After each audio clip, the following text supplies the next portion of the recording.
Your children don't hear your speeches. They copy your habits.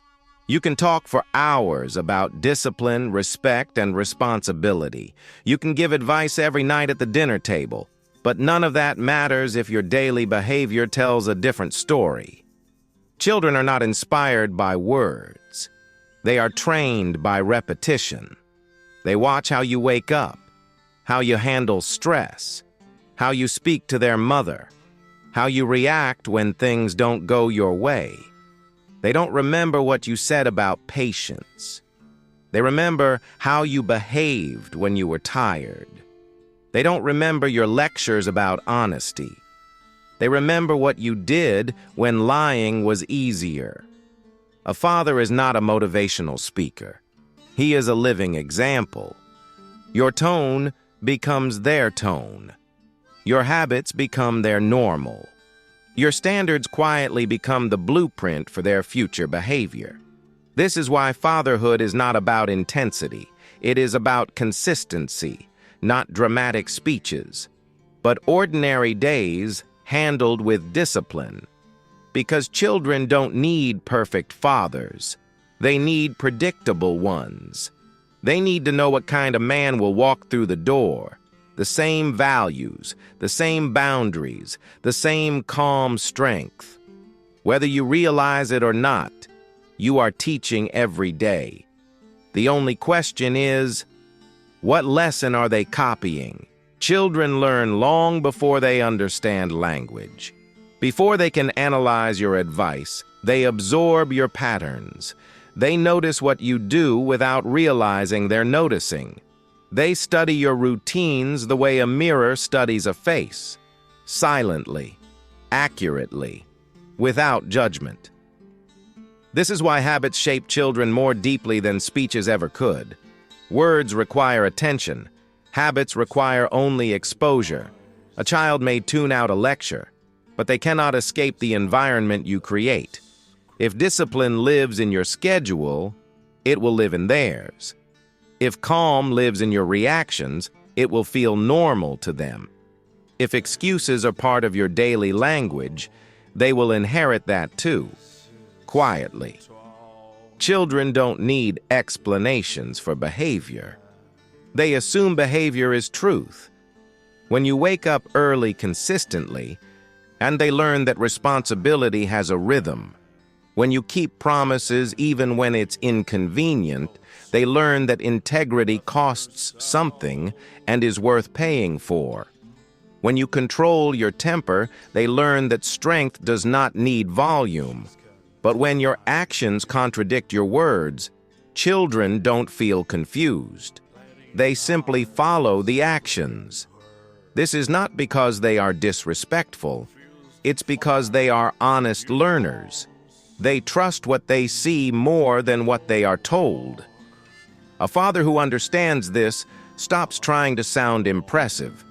He starts trying to be consistent, because consistency teaches without effort, without speeches, without pressure. And once a habit is witnessed enough times, it becomes a standard, not just for childhood, but for life. Children can forgive mistakes. They struggle with inconsistency. A father who makes an error and owns it still feels safe to follow. But a father whose behavior changes from day to day creates uncertainty, even if his intentions are good. Children don't need flawless leadership. They need stable leadership.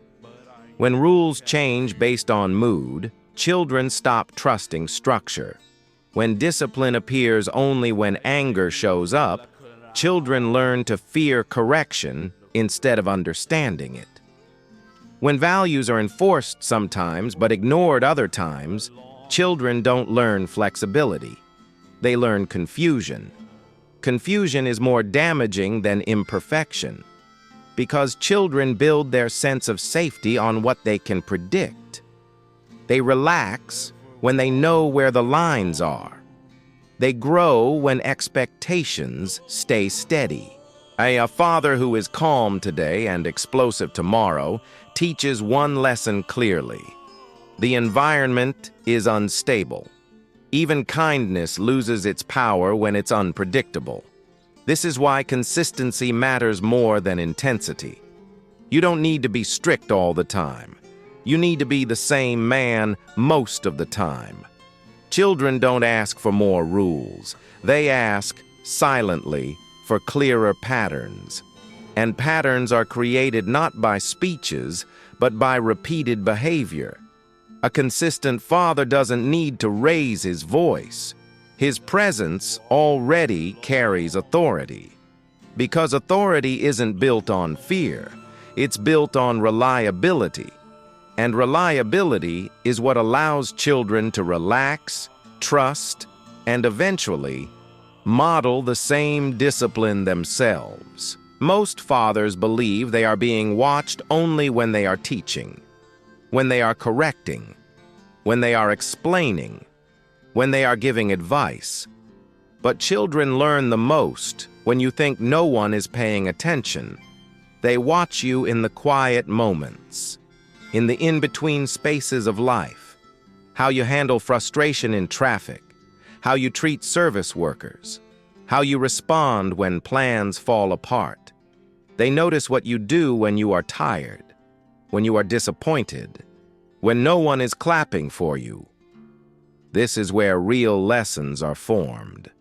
A father who holds his standards even in private teaches integrity without ever naming it. A father who keeps his routines even when no one checks teaches discipline without pressure. Children don't separate public behavior from private behavior. To them, it's all the same man. And that consistency becomes safety. This is why "do as I say" never works for long. Children follow who you are, not who you announce yourself to be. When your behavior stays steady even when the room is empty, children feel grounded. They learn that values are not performances. They are practices. A father who understands this stops worrying about image. He stops trying to look like a good father. He focuses on being one, quietly, repeatedly, without witnesses. Because children don't need to see you win. They need to see you show up, again, and again, and again. There is a quiet cost to living one way and speaking another. It doesn't appear immediately. It doesn't announce itself. But over time, children feel it. They sense the gap between what is said and what is lived. When a father talks about discipline but avoids responsibility, children learn that words are flexible. When he speaks about respect but reacts with anger, children learn that respect is conditional. When he demands honesty but cuts corners, children learn that integrity is optional. This gap doesn't make children rebellious. It makes them skeptical. They stop listening, not out of defiance, but out of self-protection. Because trusting inconsistency is emotionally expensive. Children don't confront this contradiction. They adapt to it. Some become anxious, always guessing which version of their father will appear. Some become distant, learning to rely on themselves early. Others repeat the same pattern later in life, speaking values they never truly learned how to live. This is the inheritance no father intends to pass down. The tragedy is not that fathers make mistakes. The tragedy is when they refuse to align. Alignment doesn't mean perfection. It means correction. It means slowing down and closing the gap one habit at a time. Because children don't need a flawless role model. They need a real one who lives close to what he teaches.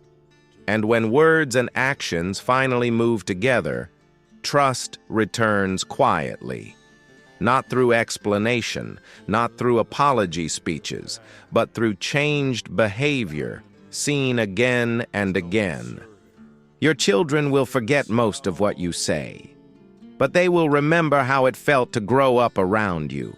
They will remember the atmosphere, the tone, the rhythm of the home. Long after the words fade, your habits will still be speaking. This is why fatherhood is not about being impressive. It's about being consistent. Not about saying the right things at the right moments, but about living the same values on ordinary days. A father does not need a microphone. His life is already loud enough. Every routine is a lesson. Every reaction is instruction. Every repeated choice becomes a model. And children don't analyze these lessons. They absorb them, quietly, naturally, permanently.